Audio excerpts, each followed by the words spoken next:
देश में पिछले 24 घंटे में कोरोना के 43,071 नए मामले आए सामने, जबकि 52,299 मरीज कोरोना के खिलाफ जंग जीतकर अपने घर लौटे। देश में कोरोना के अब एक्टिव केस 4,85,350। देश में पिछले 24 घंटे में 955 लोगों की कोरोना से हुई मौत। कोरोना से मौत का आंकड़ा बढ़कर 4,02,005 हो गया। देश में पिछले 24 घंटे में कोरोना वायरस की 63,87,849 वैक्सीन लगाई गई। कोरोना की तीसरी लहर पर केंद्र के वैज्ञानिक पैनल की रिपोर्ट। कहा, अक्टूबर-नवंबर के बीच आ सकती है तीसरी लहर, लेकिन दूसरी लहर के मुकाबले संक्रमितों की संख्या होगी आधी।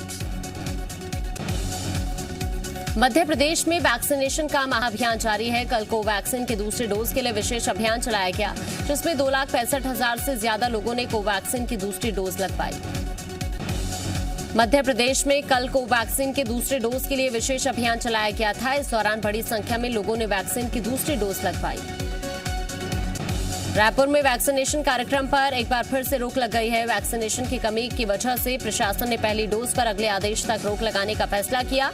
साथ ही दूसरी डोज भी केवल चिन्हित केंद्रों पर लगाई जाएगी। मध्य प्रदेश में बिजली विभाग ने बयान जारी किया है, जिसके मुताबिक ऊर्जा मंत्री प्रद्युम्न सिंह तोमर के औचक निरीक्षण और खुद ही खंभे पर चढ़कर मेंटेनेंस कार्य किए जाने का असर हुआ है। इससे उपभोक्ताओं की शिकायतों में करीब 20% की कमी आई है। मध्य प्रदेश में विद्युत विभाग के मुताबिक ऊर्जा मंत्री ने लापरवाही को दूर करने के साथ ही विभागीय अधिकारियों और कर्मचारियों को प्रोत्साहित करने के मकसद से औचक निरीक्षण किया, जिसका बड़ा असर हुआ। ऊर्जा मंत्री के खंभे पर चढ़ने के बाद बिजली की शिकायतें कम आने के दावे पर सियासत शुरू हो गई है। कांग्रेस ने तंज कसा है। कांग्रेस का आरोप है कि बिजली विभाग के अफसर मंत्री की चापलूसी कर रहे हैं। बिजली ट्रिपिंग शिकायतों में आई कमी और विभाग की तरफ से प्रेस नोट जारी करने पर कांग्रेस ने एतराज जताया है। पूर्व सांसद प्रताप भानु शर्मा ने कहा कि मंत्री का काम खंभे पर चढ़ना नहीं, बल्कि व्यवस्था बनाकर काम कराना है।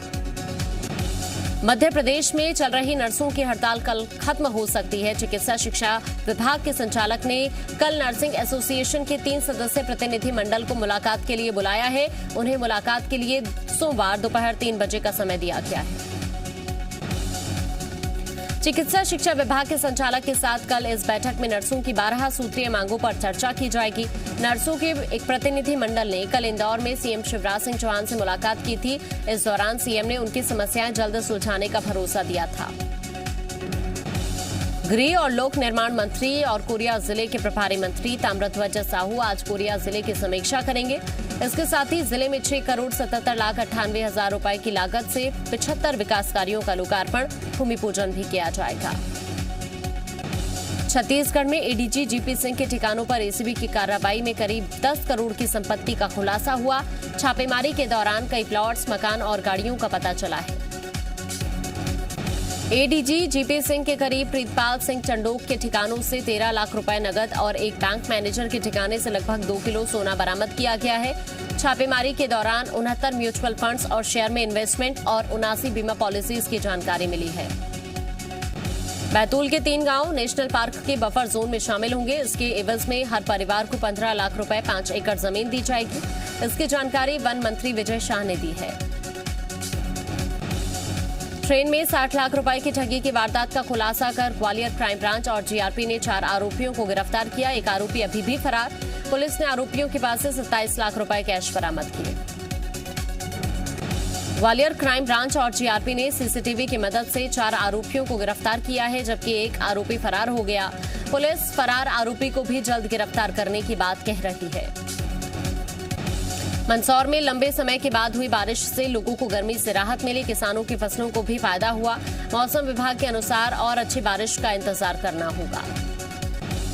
सिवनी के धूमा थाना क्षेत्र के सलैया गांव में जमीन की नाप करने पहुंची राजस्व विभाग की टीम पर हमला हो गया, जिसके बाद राजस्व विभाग की टीम ने थाने पहुंचकर शिकायत की, जिस पर पुलिस ने 4 आरोपियों के खिलाफ मामला दर्ज कर जांच शुरू कर दी है। सागर की सिविल लाइन थाना पुलिस ने विश्वविद्यालय परिसर में लगे चंदन की पेड़ की तस्करी करने वाले 3 आरोपियों को गिरफ्तार किया है। चोरों के पास से 4 क्विंटल चंदन की लकड़ी और पेड़ काटने के हथियार बरामद किए गए। उज्जैन में 12 जुलाई को निकलने वाली रथ यात्रा को लेकर विशेष तैयारियां की जा रही है। रथ यात्रा से पहले भगवान जगन्नाथ को 15 दिन के लिए क्वारंटीन कर दिया गया है। भगवान जगन्नाथ इम्यूनिटी बूस्ट अप के लिए पनीर काढ़ा और विशेष बेल के शरबत का सेवन कर रहे हैं। उज्जैन में उत्सव के लिए बंगाल से आए 11 कलाकार 4.5 लाख कीमत के वस्त्र तैयार कर रहे हैं। मंदिर के पीआरओ राघव पंडित दास ने बताया कि भगवान की ड्रेस के लिए दिल्ली से प्योर सिल्क का कपड़ा लाया गया है। रतलाम के आदिनाथ कॉलोनी में युवक की चाकू मारकर हत्या की सनसनीखेज वारदात सामने आई। आरोपी शैलेंद्र का किसी बात को लेकर जितेंद्र से विवाद हुआ था। देखते ही देखते विवाद इतना बढ़ गया कि शैलेंद्र ने जितेंद्र पर चाकू से हमला कर दिया। रतलाम मामले में जितेंद्र की गर्दन में चाकू लगने से मौत हो गई। गले में चाकू लगी हालत में जितेंद्र 300 मीटर तक चीखता चिल्लाता भागता रहा। स्थानीय लोगों की सूचना पर मौके पर पहुंची पुलिस ने आरोपी को गिरफ्तार किया। रतलाम में धक्का मुक्की के बीच पुलिस ने एएसआई का अंतिम संस्कार कराया। बरखेड़ा थाने में तैनात एएसआई गोवर्धन सोलंकी की शुक्रवार को सड़क हादसे में मौत हो गई थी, जिसके बाद शव को पोस्टमार्टम के लिए ताल स्वास्थ्य केंद्र भेजा गया। एएसआई गोवर्धन सोलंकी का पुलिस की निगरानी में अंतिम संस्कार कराया गया, लेकिन इस दौरान भी जमकर हंगामा हुआ। पहली पत्नी अपनी बेटी से मुखाग्नि दिलवाना चाहती थी, जिसका भाई ने विरोध किया। बाद में पुलिस ने हंगामा कर रहे लोगों को चिता से दूर किया। धार जिले से मारपीट का मामला सामने आया है। टांडा में 2 युवतियों के साथ उनके ही परिवार के लोगों ने बेरहमी से मारपीट की। चौंकाने वाली बात यह है कि मारपीट करने वाले लोगों में महिलाएं भी शामिल हैं। युवतियों के मुताबिक मामा परिवार के 2 लड़कों से फोन पर बात करने पर परिवार के लोगों ने उनके साथ बेरहमी से मारपीट की है। वहीं युवतियों की शिकायत पर पुलिस ने परिवार के 7 लोगों पर मामला दर्ज कर उन्हें गिरफ्तार कर लिया है। मारपीट का वीडियो वायरल। साजिद नाडियाडवाला की फिल्म सत्यनारायण की कथा को लेकर भोपाल में विवाद शुरू हो गया है। संस्कृति बचाओ मंच ने साजिद के खिलाफ हिंदुओं की भावनाओं को भड़काने और आहत करने की धाराओं में मामला दर्ज करने की मांग की है। संस्कृति बचाओ मंच के अध्यक्ष चंद्रशेखर तिवारी का कहना है कि बॉलीवुड में लगातार हिंदुओं की भावनाओं के खिलाफ फिल्म बन रही है। चंद्रशेखर तिवारी ने बताया कि रविवार को सांसद साध्वी प्रज्ञा को सूचना प्रसारण मंत्री के नाम ज्ञापन सौंपा जाएगा। जांजगीर चांपा में अधूरे रेलवे ओवरब्रिज और बदहाल सड़कों से जनता परेशान है, जिसे नए कलेक्टर जितेंद्र कुमार शुक्ला ने जिले की सबसे बड़ी समस्या बताते हुए अधिकारियों को बारिश के बाद दुरुस्त करने के निर्देश दिए हैं। जांजगीर का खोखसा रेलवे ओवरब्रिज और चांपा का बिर्रा ओवरब्रिज का निर्माण पिछले 7 सालों से पूरा नहीं हो सका है। इनके आसपास की सड़कें भी बदहाल हो चुकी हैं। अब नए कलेक्टर जितेंद्र कुमार शुक्ला ने इसका निरीक्षण कर बारिश के बाद मार्ग दुरुस्त करने के निर्देश दिए हैं। भिलाई के स्टेशन मरोदा इलाके में जमकर मारपीट हुई, जिसका वीडियो सोशल मीडिया पर वायरल हो रहा है। 2 युवक सुभाष नाश्ता सेंटर पर पूरी सब्जी खाने पहुंचे थे, लेकिन दुकान चालक से मामूली बात पर विवाद हो गया, जो मारपीट में बदल गया। भिलाई मामले में 100 रुपए का नोट तलने की बात कहने और पापड़ फेंकने के बाद दुकान संचालक ने दोनों युवकों को पीटा। फिर दोनों युवक अपने दोस्तों को लेकर वापस आए और जमकर मारपीट की। सूचना पर मौके पर पहुंची पुलिस ने मामले की जांच शुरू कर दी है। कान्हा नेशनल पार्क में पर्यटकों को बाघिन नैना के दीदार अब 3 महीने बाद हो पाएंगे। कान्हा नेशनल पार्क को मानसून के चलते 1 जुलाई से अगले 3 महीने के लिए बंद कर दिया गया है। बीते साल बाघिन कान्हा और उसके कुनबे के 4 शावक यहां आए पर्यटकों के लिए खास रहे। कवर्धा जिला अस्पताल के निलंबित civil surgeon doctor SR Surendra का निलंबन वापस करने की मांग को लेकर सर्व आदिवासी समाज ने प्रदर्शन किया। बड़ी संख्या में आदिवासी समाज को लोग इकट्ठा होकर सीएम और राज्यपाल के नाम प्रशासन को ज्ञापन सौंपा। डॉक्टर्स डे के मौके पर जिला अस्पताल में बीजेपी ने कार्यक्रम का आयोजन किया था, जिसमें स्वास्थ्य कर्मियों का सम्मान किया गया था, जिसे प्रशासन ने राजनीतिक कार्यक्रम बताते हुए अनुशासन का आरोप लगाकर civil surgeon doctor SR Surendra को निलंबित कर दिया था। शिवपुरी में सिंध नदी में डूबने से 2 सगे भाइयों की मौत हो गई। घटना नरवर थाना क्षेत्र की है, जहां सिंध नदी में 2 सगे भाई नहाने गए थे, लेकिन डूबने से दोनों की मौत हो गई। सूचना पर मौके पर पहुंची पुलिस ने दोनों शवों को बरामद कर पोस्टमार्टम के लिए भेज दिया है। सिवनी के धूमा थाना क्षेत्र के सलैया गांव में जमीन की नाप करने पहुंची राजस्व विभाग की टीम पर हमला हो गया, जिसके बाद राजस्व विभाग की टीम ने थाने पहुंचकर शिकायत की, जिस पर पुलिस ने 4 आरोपियों के खिलाफ मामला दर्ज कर लिया है। देश में नहीं थम रही ट्विटर की मुश्किलें। ट्विटर के खिलाफ धार्मिक सद्भाव खराब करने का आरोप। दिल्ली पुलिस को ट्विटर के खिलाफ 153A के तहत एफआईआर दर्ज करने की अर्जी। परिसीमन आयोग जम्मू कश्मीर के 4 जगहों पर डीईओ और राजनीतिक दलों के साथ करेगा बातचीत। पहलगाम, किश्तवाड़, श्रीनगर और जम्मू जाएंगे पैनल के सदस्य। राजनीतिक दल डीईओ के माध्यम से बैठकों के लिए अनुरोध कर सकेंगे।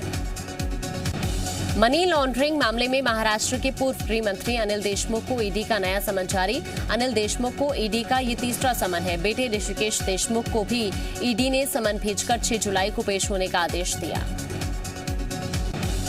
पंजाब में बिजली कटौती का विरोध कर रहे आम आदमी पार्टी के नेताओं पर एफआईआर दर्ज। मोहाली पुलिस ने पार्टी नेताओं समेत कई लोगों पर आपदा प्रबंधन एक्ट के तहत मामला दर्ज किया। शनिवार को आप नेताओं ने प्रदर्शन किया था। पंचायत चुनाव में जीत के बाद सीएम योगी का दावा 2022 में जीतेंगे 300 से ज्यादा सीट। ओवैसी की चुनौती स्वीकार। सीएम योगी ने की वृहद वृक्षारोपण अभियान की शुरुआत। सुल्तानपुर में सीएम योगी ने लगाया पौधा। वट वृक्ष की पूजा के साथ ही फोटो सेशन भी कराया। यूपी में आज एक दिन में 25 करोड़ पौधे लगाने का लक्ष्य। रामविलास पासवान की जयंती पर बिहार के हाजीपुर में एलजेपी का पोस्टर वॉर। पारस गुट के पोस्टर से भतीजा गायब तो दूसरे में चाचा की तस्वीर नहीं। आज उत्तराखंड के सीएम पद की शपथ लेंगे पुष्कर धामी। राज्यपाल बेबी रानी मौर्य दिलाएंगी शपथ। जनता की उम्मीदों पर खरा उतरने का धामी ने दिलाया भरोसा। दरभंगा ब्लास्ट मामले में एनआईए आज कफील से कर सकती है पूछताछ। 6 दिनों की रिमांड पर है कफील। नासिर और इमरान से दिल्ली में एनआईए करेगी पूछताछ।